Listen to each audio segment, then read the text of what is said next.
Hey everyone, welcome to your deep dive. Be ready to hit the road? Buckle up. Today we're taking a fascinating road trip, but not like a typical one.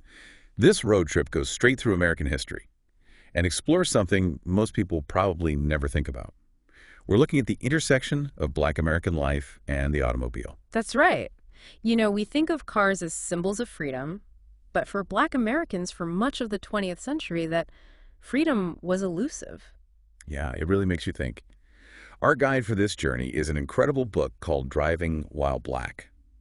And we were lucky enough to interview the author, Dr. Gretchen Soren. Yeah, she's brilliant. She blends historical research with personal stories to make this journey come alive. It's both informative and deeply personal. It's intriguing how something as ordinary as driving can reveal so much about societal values and struggles. Because for Black Americans, the pursuit of freedom on the open road is both inspiring and deeply unsettling. Yeah, it's hard to grasp that contrast. Like, imagine being a world-famous singer, someone like Mahalia Jackson, selling out shows and moving audiences with your voice.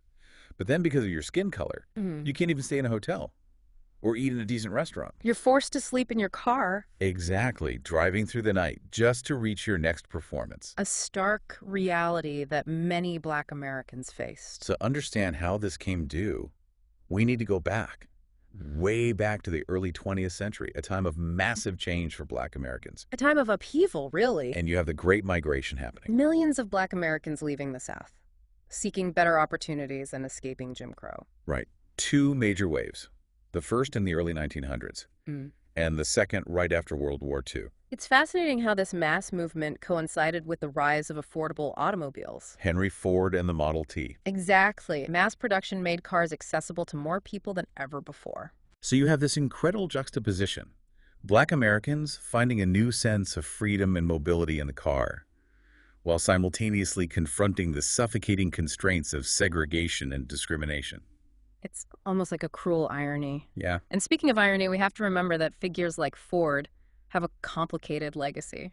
Yeah, I mean, he provided jobs for Black Americans and made cars more affordable. True, but he was also known for his anti-Semitism. It's a reminder to look at historical figures with a critical eye, recognizing both their positive contributions and their flaws. Right, it's a double-edged sword of opportunity and oppression. And that's where the stark reality of segregation on the road becomes terrifying. For Black travelers especially. Imagine you're on a road trip, but you can't just stop at any gas station, diner, or motel. You're constantly worried about being denied service. Harassed. Or worse. Just because of your race. There are even towns called sundown towns. Yeah, with rules forbidding Black people from being there after dark. That's chilling to think about. Can you talk more about these sundown towns? What exactly were they? Basically, they were all white communities that used intimidation or even local laws to keep Black people out. Especially after sunset. Right, and these towns were prevalent across the U.S. Wow, it's hard to comprehend the constant fear Black travelers must have felt. They had to be hyper-vigilant, constantly aware of their surroundings. And in response to this danger, a man named Victor Green created an amazing resource, the Negro Motorist Green Book. The Bible of Black travel, some called it.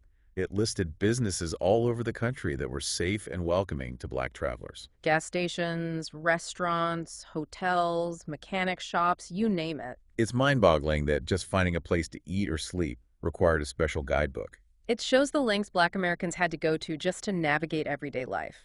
This Green Book wasn't just Victor Green's work, though.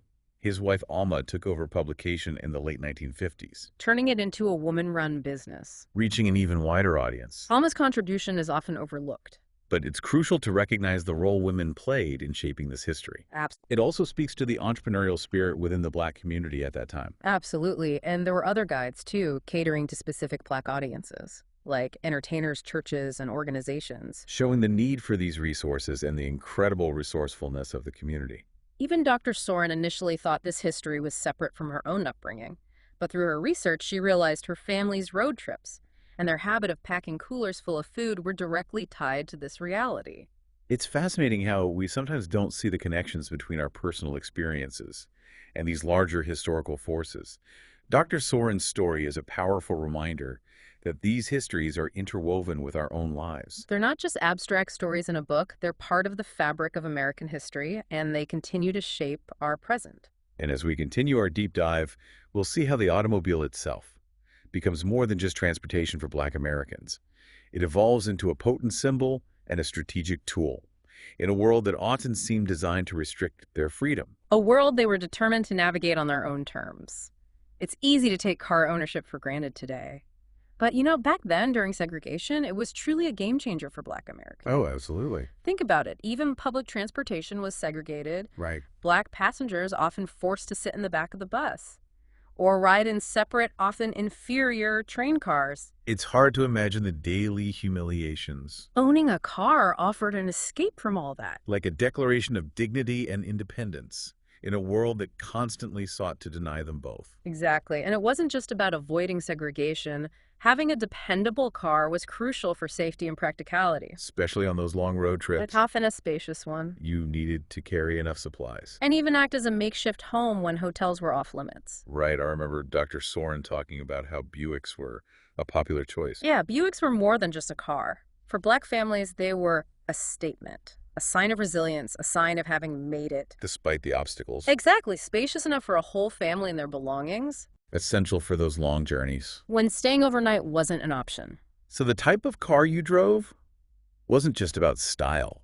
It was a statement. About your resilience and resourcefulness. Absolutely. And it wasn't just everyday folks. Right. Think about Mahalia Jackson again. That incredible gospel singer. Even with her fame and success, she often had to sleep in her car because of segregation. It's a powerful reminder that even success couldn't shield Black Americans from the realities of racial prejudice.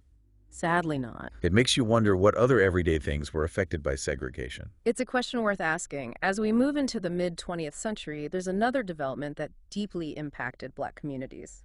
The interstate highway system. That seems like it would make travel easier for everyone. You'd think so. But it sounds like there were downsides as well. It's true, the interstate system has a complicated legacy. In what way? Well, it did make travel faster and more efficient. Connecting the country like never before. Right.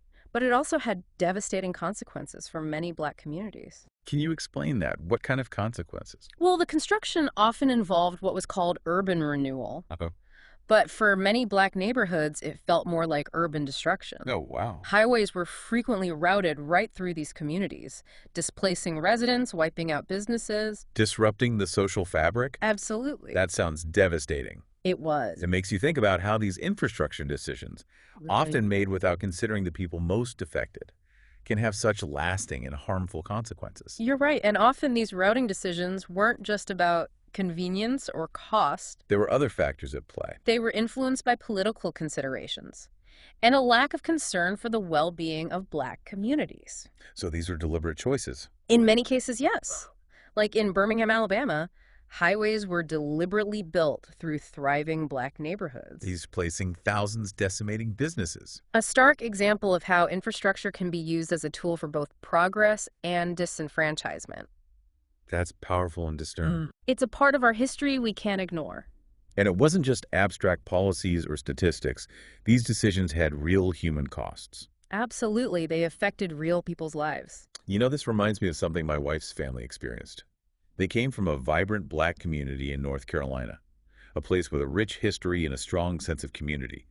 But then in the 1950s, the interstate came through, and it practically wiped their town off the map. I can't imagine. Hearing them talk about the lost businesses, homes, and memories is truly heartbreaking. Those personal stories are so important. They bring the human cost into sharp focus. It's not just about abstract policies or statistics. It's about real people's lives being disrupted and communities being fractured. Exactly. So we have this complex legacy with the interstate system.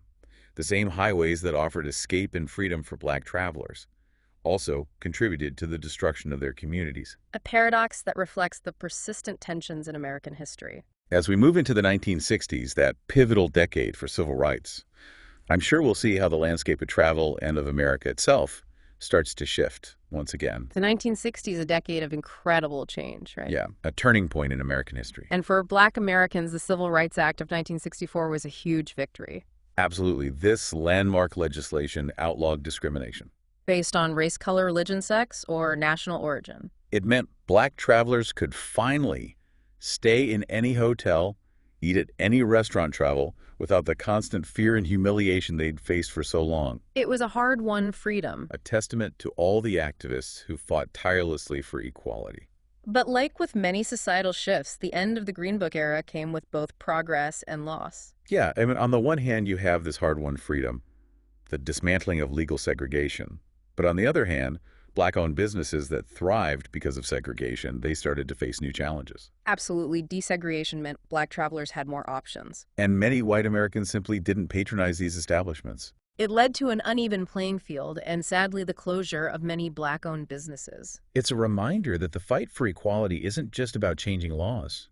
It's about addressing those deep-seated economic and social disparities. That continue to affect us today. And it's amazing how in recent years there's been a renewed interest in Green Book sites. Yeah, I've seen some stories about that. Some are being restored and celebrated as historical landmarks. It's so important to remember this often overlooked chapter of American history. Right, we need to learn from the past. It seems like we're finally starting to reckon with America's history of racial discrimination. Yeah, it's a vital step towards healing and reconciliation. There's a great example of this reckoning happening right now. Bruce's Beach in California. Yeah, I read about that. It was recently returned to its rightful black owners after being seized through eminent domain nearly a century ago. Wow, what a story. It's a powerful symbol of the lasting effects of injustice and the ongoing efforts to right those wrongs. But it's also a reminder that the journey towards true equality isn't over. It's an ongoing process. So much has changed since the days of the Green Book. And yet so much work still needs to be done. Absolutely. Well, this deep dive has been eye-opening. It's made me realize how something as simple as driving can uncover a complex and often hidden history of America. We tend to think of cars as symbols of freedom. But for Black Americans, that freedom was elusive for so long. Their experiences on the road highlight the ongoing struggle for civil rights The resilience of a community determined to thrive. and the complexities of progress and its consequences It's inspiring and heartbreaking all at the same time. in American history. What can our listeners do with this knowledge? They can keep exploring and keep questioning. And keep the conversation going. And I highly recommend Driving While Black by Gretchen Soren. For anyone who wants to delve deeper into this topic. It's a must-read for sure. Well, thank you so much for joining us on this journey. It's been a privilege to explore this fascinating and important part of American history. Thanks for having me.